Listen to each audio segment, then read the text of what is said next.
For the last couple of weeks, I've been thinking about the people that God has put in my life that has made a difference. And you know, one of the things that I find to be true is that each and every one of us, if we're followers of Jesus, we will teach others how to display Jesus the way that we do.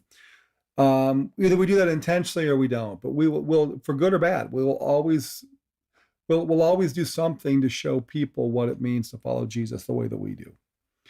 And it's always great when that's good times. That I enjoy displaying Jesus when my life is going well, and it's all puppy dogs and unicorns, and there are no pain. There's no pain, no hurting.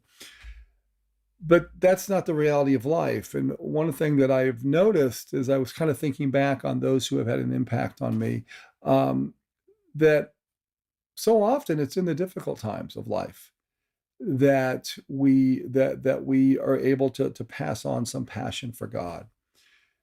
That the first funeral I ever did, when I moved to Indiana, was an incredible godly woman that I had never met. I knew her twin sister, but I'd never met her. And so I was called and asked if I would do this funeral. And as I was talking to her children, I was talking to her grandkids, and I found here's this really tight knit, this very close family. And I asked them, I said, because since I didn't know her, I'm going to do this funeral, and I wanted to do as good a job as I possibly could for her. And so I said, okay, I need to get to know your mom. I need to get to know your grandma, but I need to get to know her through your eyes because that's all I have. And the stories that came out from this family was just absolutely amazing. But there was a quote that came from there that I have never forgotten, and this was back in 1997 was when I did this funeral. I've never forgotten this quote. Um, Her son told me that says, my mom believed that if you're a parent and you do your job right, your kids will grow up and leave you.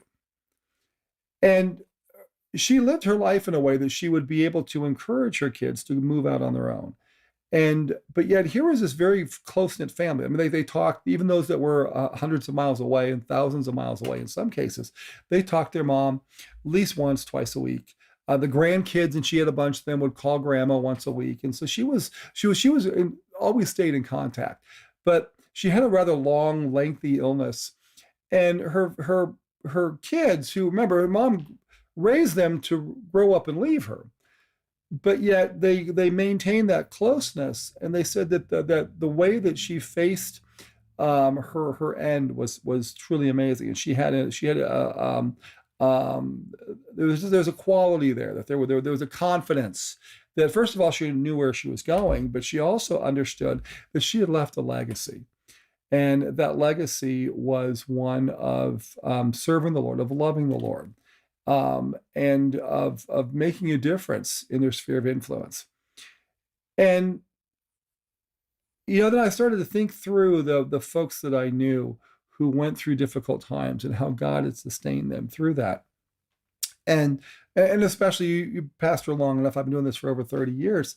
That I've been able to spend a lot of time with people at the end of their life, and I'm always amazed at the stories that I hear, because what I'm hearing is I'm hearing about the things that matter.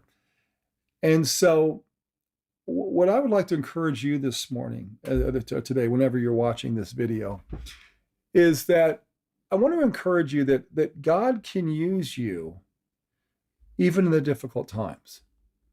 That God can use you to display Jesus to your friends, to your family members, to your sphere of influence, in a very profound way.